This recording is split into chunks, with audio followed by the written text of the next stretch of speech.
Welcome to As I Live and Grieve, a podcast that tells the truth about how hard this is. We're glad you joined us today.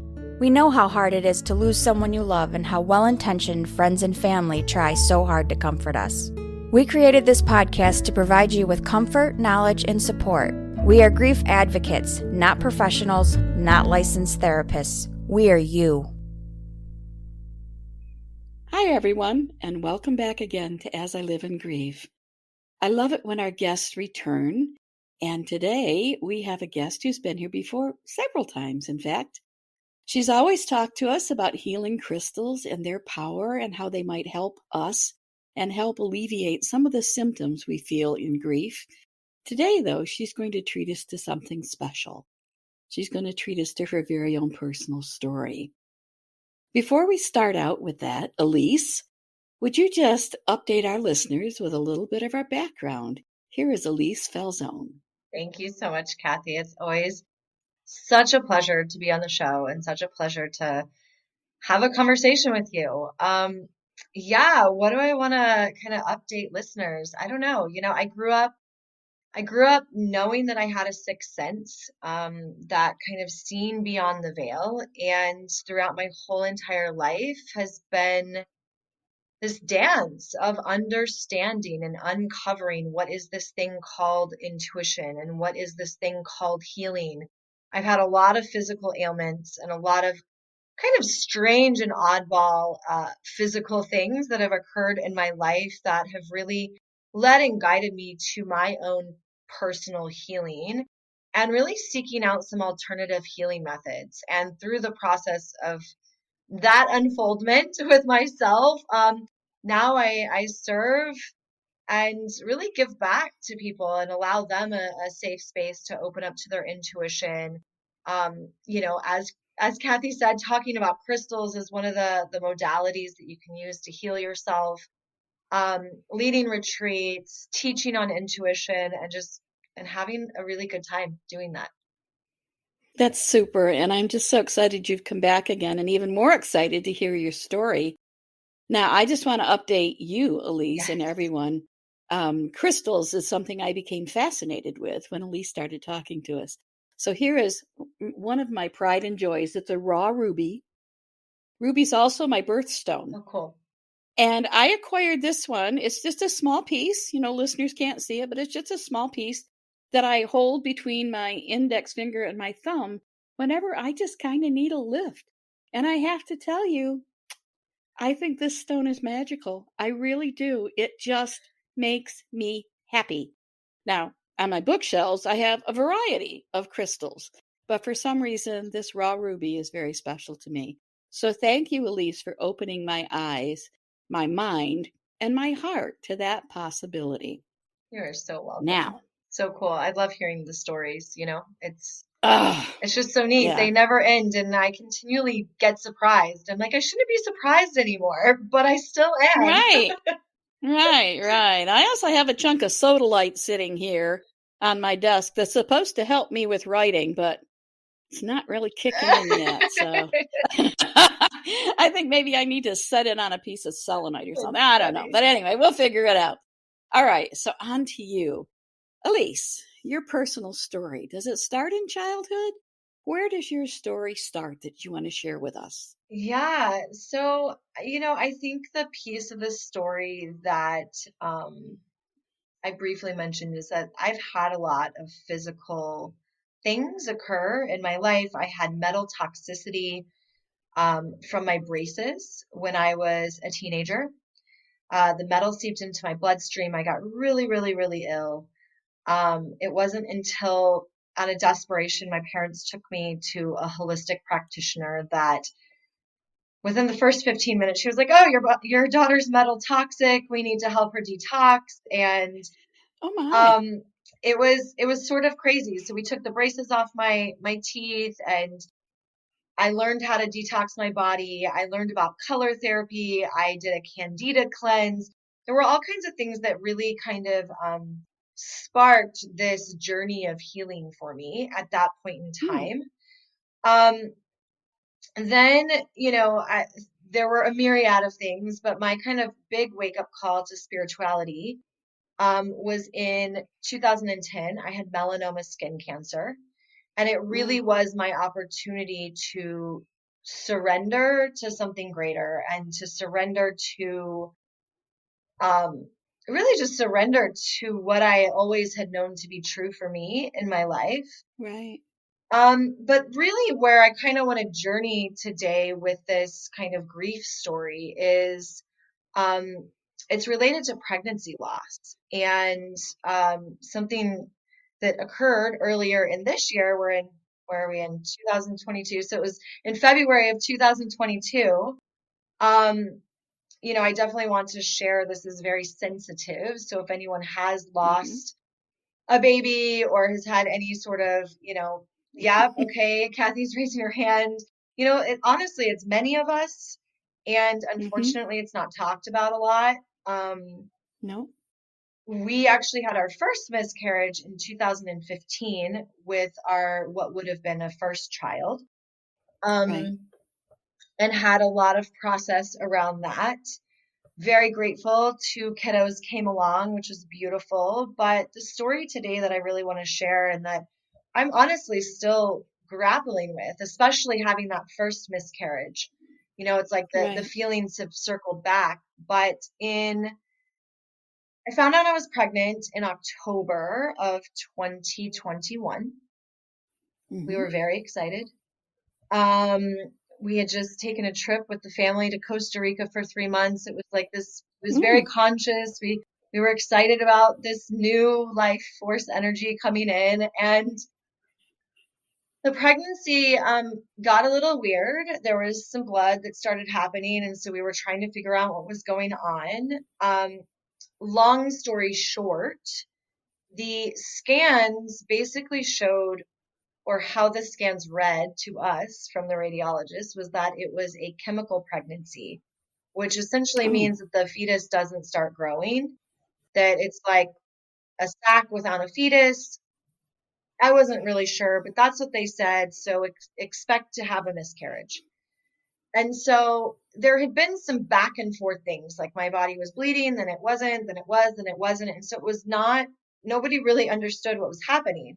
And so when we got those scans read, we just surrendered. We said, okay, we'll let my body do its thing, take its course. Right. But the pain never stopped. And there was something that just was really strange. And I also never really felt like I had a full release of the miscarriage. And so time went on. So again, this was like October. I found out I was pregnant. So then February of the beginning of 2022, this year. Right. I had some excruciating pain start in my back. Now, I should tell you, I've had a history of like my back going out. So I went to lift something, my back, it felt like everything just was like flooding in my back. I was like, what's happening? So I ended up going to a chiropractor, thinking it was my back. They took x-ray images and they saw this crazy density on the image. And immediately my intuition said I need to go to the hospital. Right. So we went to the hospital. Long story short, I had an ectopic pregnancy that was growing that was not caught. And here I am at 20 weeks, which is unheard of to have an ectopic pregnancy that goes that long. Right. And typically, an ectopic pregnancy grows in your fallopian tube. Well, mine had made it into the uterus, which I think is why it lasted longer. But it didn't essentially drop down enough to actually grow a healthy baby. It was just right at the top, right at like the nexus point where the tube and the uterus connect. So based on the images that the hospital took, my doctor said, or the doctor that was there that night for surgery, she said, I actually want to scan this, like go in and scope it. Because based on the scan, it could be ectopic, but it also could be this weird fibroid. Like based on the scan, they still didn't know. So this whole time, it's confusing. It's crazy. We didn't know what was happening. They take me into like very light anesthesia so that they can go in through my belly button, scan this thing. Right. when they're bringing me back out of anesthesia, my blood pressure completely drops out. I have a rupture of the ectopic. So essentially my uterus ruptured. I lost Sure. 85% of my blood. Oh, I went into the hospital on Sunday. I didn't wake up until Tuesday.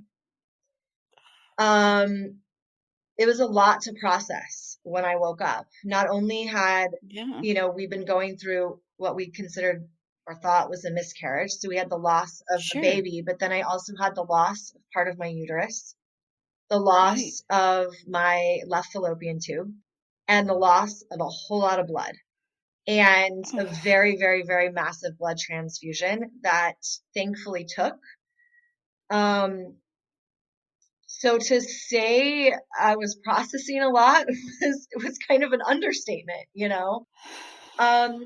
So that really catapulted a big journey for myself and my family at the sure. beginning of the Sure. year. Wow. You were processing. Really, really. And do you know, at that time of the year, Elyse, you were on my mind so frequently. So funny. You were on my mind. Yeah. Yeah, Wow. Are you okay now? I am okay. It has been a journey. Okay. Something that I think that isn't talked about enough is the kind of post process of stuff. Very true. It's like people come to our aid as it's occurring, whatever it is, the death of a loved one or Mm-hmm. something like, Mm-hmm. what myself and my family experienced. And then, a month goes by and it's like, now what? Who am I after this? And, Exactly.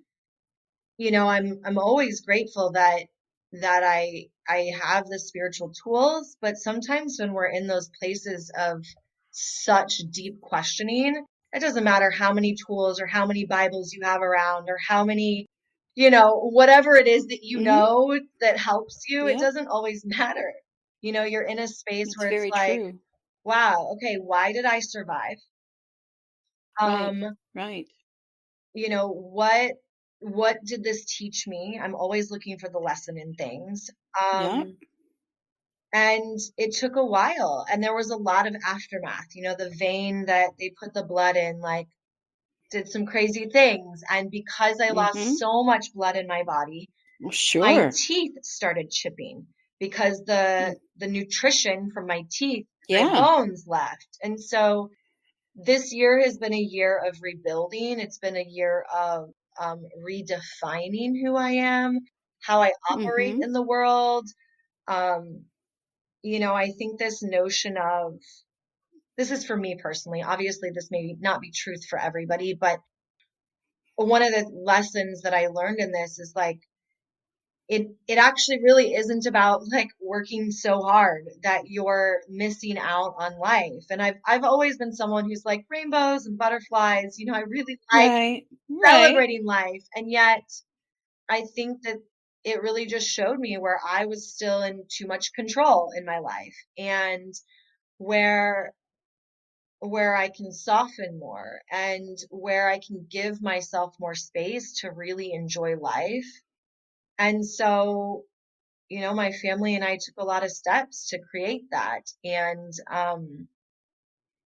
yeah, there's days, it's like there's days that I'm like, oh, right, I lost a child. And there's days Okay. that I grieve that. And Right. because of what occurred, technically I can still get pregnant, but because half of my uterus is gone, I have been strongly advised to never have children again because Right. of a rupture as the uterus grows a fetus. Sure. So there's a lot to process. There's a lot of endings. There's a lot of redefining my body. Um, yeah, it's been a lot. It's been a lot. There are so many Mhm. facets Yes. to grief when it hits you in this form. And you're right that it's not talked about very much because it hurts so much. And not only is there grief of the loss, specifically the loss, but the grief over the things that will never come to pass. The grief over the child that you won't see grow up. And I'm going to start crying here. Yeah. The grief over how the rest of your family feels, because they're grieving too. 100%. And they don't feel what you are feeling in your body. So sometimes it's more difficult for them to understand why it hurts so much. They just know that you're hurting. Yep. And they're hurting too. It gets so complex. It really does need to be talked about more. It really does. And so many times when it happens to us, we don't even tell people that it happened. Right. If it happens early enough in the pregnancy, you may not have told people you were pregnant. Therefore, you may not tell them that you're no longer pregnant. For me, the loss of my baby was full term. I went to the hospital in labor, fully expecting to leave the hospital with a baby. And somehow I acquired an infection very suddenly. My fever shot from normal, my temp shot from normal to 104.5. And they knew it was an infection. All of a sudden, the baby became very stressed. They didn't know what to do. Rush, rush, rush, rush, rush. And of course, I'm somewhat delirious from this fever now. So I don't really even know what's going on. The only thing I know is the next thing I woke up for them telling me that I have a baby boy. I know I'm in the delivery room. I don't hear the baby crying. And I had done enough reading, because I'm a voracious reader, and studying to know that when a baby is born, there's something called the APGAR score. And it's a rating, a ranking of how healthy your baby is at that moment. And I kept saying, what's the APGAR? What's the APGAR? What's the APGAR?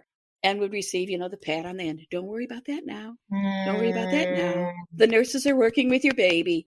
I didn't hear a cry, back to sleep or back whatever it was. And then wake up later in a hospital bed for them to tell me that the baby had some health problems and was taken to a NICU at a different hospital. And my husband had gone with the baby. Wow. So I was totally by myself. Long story short, the baby lived about 23 hours and then died. Of course, we did request an autopsy because I needed to know, what happened? First of all, what did I do? Because I was bearing the guilt. What did I do? What did I do wrong? And this was my first baby. And it took months. And so you have all this grief and you can't have any closure. And then eventually they do an autopsy and they just say, they don't know. It was a bizarre infection. They don't see any problems hereditary or anything. But suffice it to say that had the baby lived, he would have been so ill, he would have had to live in a facility probably. In other words, don't worry about a thing, Kathy. It's a blessing. Well, that didn't help. No, that doesn't help. That didn't help. So it really wasn't until, and I'm great at stuffing things. I can stuff with the best of them. So here's a baby I had or didn't have. I don't know. I never saw the baby. I never held the baby. There were no pictures of the baby. So it was easier to stuff it and just pretend it never happened. And it really wasn't until after I started this podcast that it all kind of came flooding back. I stuffed it for that many years. Yeah. That many years. Like, I'm going to say almost 50 years. Yeah. And back then, there were no bereavement groups. There was nothing except, the friendly pat on the shoulder. Right. Move on. We know so much more now. But you, Elyse, what have you found of all of the therapies and modalities you know? What did you turn to help? Oh, such a good question. I mean, I just turned to my own relationship and faith with God. That was Mm-hmm. first, just asking and praying a lot of questions. I wasn't really coherent enough, and journaling is usually something that I turn to immediately, but that was not, I wasn't able to focus. I wasn't able to be with that. Like my Right. body just wasn't there. Mm-hmm. For this specific thing, I started working with a pelvic floor therapist pretty immediately Okay. to support, because when we as women especially hold a lot of emotion in our hips. If you ever go to a yoga class, they always talk about like the hip opener poses, and it releases emotion. And so our hips, both the internal muscles, the outside muscles, hold a lot of energy. Mm-hmm. I've never worked with a Mm-hmm. pelvic floor therapist before, but I knew that it was something that I needed to do for this particular experience, also working on the scar tissue, things like that. It was so much that it was hard for me actually to even turn to some of my friends to have conversations about it, because I'm like, okay, well, Right. do I talk about the blood transfusion today, or the loss of the baby, or where the frick is my fallopian tube right now? Like, Exactly. who's teetering to that? Do I talk about my children and how for a week and a half they didn't even know where I was? Because I mean, obviously my husband was telling them, but I wasn't even really coherent enough for a week and a half to talk to them on the phone. Like, Right. there was so much that I didn't even know where to turn. And so honestly, it was my husband for a while. And then when I was ready, one of my own spiritual mentors, and then getting massages. I know that's not talk therapy or anything like that, but just like having support, because when we do grieve and when we have all these emotions, our bodies feel it.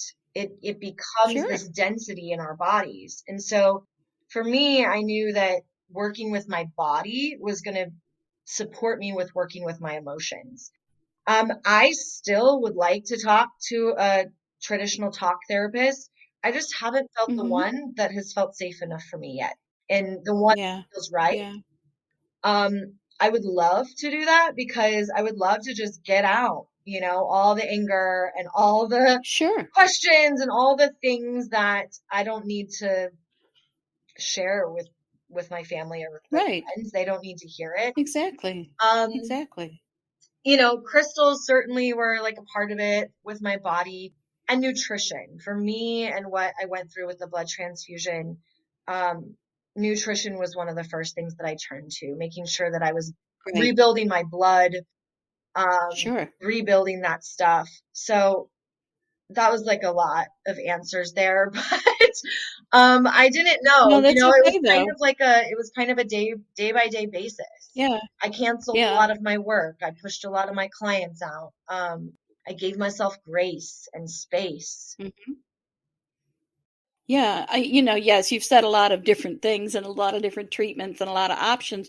But what I have heard in all that is that you treated your body, you treated your mind, and you were treating your soul Totally. and your heart. So you have to kind of look at it. I mean, some things that may be options to relieve symptoms. And I guess that's what I always turn to as a phrase. What symptoms am I experiencing? Yeah. And what can I do to alleviate that? Yeah. Because if I can alleviate the symptoms, I'm going to start to feel a little better. Yeah. So if I'm feeling really, really depressed, what can I do to alleviate that? For me, it might be as simple as grabbing a stale loaf of bread and going to the lake shore, which isn't that far away, and feeding the I seagulls, love that. or going to the canal and feeding the ducks. It might be that simple. It might be immersing myself in a book. One of my favorite poets is Rumi. And sometimes I will just turn to one of his books. I mean, he's ancient. Yeah. Good stuff, But though. his words are so impactful. His words are so impactful. And it's really all about love. And if it's something my body, if I'm just exhausted, I'll crawl into bed and sleep. Everyone can just forgive me for a bit. I need to take care of my body. And I'm exhausted. I'm weak. I need to rest. Nutrition is key, especially like yourself. You lost all that blood. Nutrition was essential. Yep. And you recognized all that. Yes, thankfully. So for our listeners out there, whether or not you have someone in your life that can say to you, hey, maybe you need to get some nutrition or some supplements, or maybe you need to take a walk and go feed the ducks. Even if you don't have anyone in there, it's in your own heart and your own mind what you need to do to take care of yourself. Yeah. You just have to pull that intention out, somehow say, okay, I can't do everything at once, but today I'm going to get up and take a shower and put clean clothes on. And little by little, you have to do those things to take care of yourself. Yeah. Because then you can help take care of others. I bet your children were so happy when they could finally put eyes on you again. Yes. Because they can be told mom's in the hospital, but if they can't see you, their minds are going to run wild. And then you in the hospital are going to be worried about your children. Yeah. Wanting to reassure them, wanting to hold them. It's just so, so complex. And we've got to say to everybody, time out. You need to know how much this hurts. Yeah. And how long it's going to hurt. It's not going to go away. Yeah. Because I didn't bring home any evidence of a baby. It's not going to go away. I still need to deal with this. And I need to grieve this. Mm-hmm. Yeah. And a reminder too that maybe for some it wasn't a baby. Maybe it was a hysterectomy, or maybe it was, Absolutely. There's Absolutely. so much loss and grief. And I think that was so interesting to have that duality of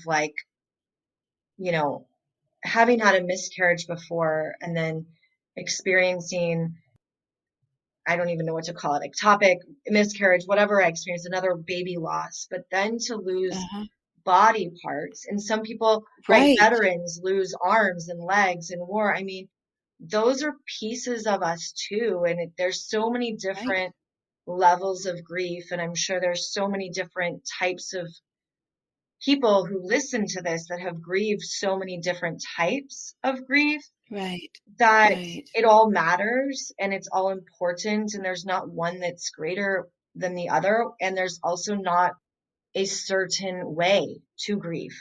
Right. And just give yourself that grace and that space, like I said before, because for me anyway, that has been the biggest blessing, is just continuing to ask for support, to give myself the space that I need when something comes up, or when that emotion comes up. Hey, can you cook dinner? Or hey, I'll call my mom. Can you come watch the kids tonight so my husband and I can go to dinner? Whatever I'm needing in that time, I just encourage, the listeners through your own process to ask for support. Even if you're not saying, hey, can you hear my story? It's like, hey, can you come watch my cats or my dogs? Can you come dog sit this weekend? So can I get away for a day and go to the lake, or get away and take a breath somewhere? You may need to learn to kind of go outside of that scope of what it looks like to ask for support. Right. Yeah. And that's the key word, ask, because I guarantee there are few people around you that are going to know when you need a break. So you're going to have to try to suck it up and ask. You can do it. It's part of taking care of yourself. And it sounds so basic and so easy. I know it's not. I hate asking for help. But just think of the impact it's going to have on you, on your grief, and on those around you as well. So you need to ask. And when someone says, is there anything I can do? Yes, I'm going to call you at some point and I'm going to say, I need you to just come over and watch the kids for a few minutes. I just need some space. Well, can I do anything? Can I listen? No, I just need some space. And Elyse, only you could tell a story like this with such grace and eloquence. I can't. I just can't. And boy, that half hour went by in just a blink of an eye. So fast. But our conversations always do. They always do. So I need to think about wrapping up. Yes. And traditionally what I do, and I'm going to do it again, I'm going to redirect a little bit, turn the mic over to you, and let you speak directly to our listeners and let them know how they can reach you if they want to kind of say, I've been there, or thank you, or you might have, who knows, something that's special coming up. So this is your turn. Awesome. Thank you. Yeah. Instagram, I'm pretty much the most active on there, _awaken your soul. Feel free to message me. I've got some really beautiful tips and, breathing techniques and ways that can support you to be more balanced and grounded in life. Of course, the Crystal course is, still podcast 50. You get 50% off the Crystal course, which is super cool. It's 5 weeks. It's juicy. You learn all about the kinds and the types and why to use them and how to use them. And it's just really beautiful. And then you can pop onto my website, ElyseFalzone.com. There's lots of goodness there. I'm here for, I do one-on-one healing sessions, all kinds of cool stuff. So if you're interested, if you want to chat, just let me know. That sounds great. And as always, her contact information will also be in the podcast notes and available on our website. In fact, her past discussions are already on the website with her contact information. Okay, listeners, it's that time again, and I hate it, but it's necessary. And actually, by saying farewell this week means you can come back again next week. Maybe your commute's over right now. We talk about self-care. We've really talked about it today in depth. It's key. It's so important. And there are so many things you can do for yourself. If you're a friend of someone who's grieving, just consider some of the things we've said and maybe even offer, hey, do you need to get away a bit? Be happy to come over and feed your dogs or take care of your cats or whatever it is. Whatever it is, take care of yourselves. You're not alone. For those who have lost a fetus, an infant, maybe a baby's been stillborn, maybe the ability to bear children. Whatever this loss is, know you're not alone. And you'd be surprised sometimes others right near you are also suffering and grieving the same. So sometimes if you just mention it quietly, like Elyse did at the beginning, who else? I raised my hand. Somebody else might raise theirs, and you can support each other. Again, take care. We'll talk soon. Come back next week as we all continue to live in grief. Thank you so much for listening with us today. Do you have a topic that you'd like us to cover, or do you have a question from one of our episodes? Please email us at info@asiliveinGrieve.com and let us know.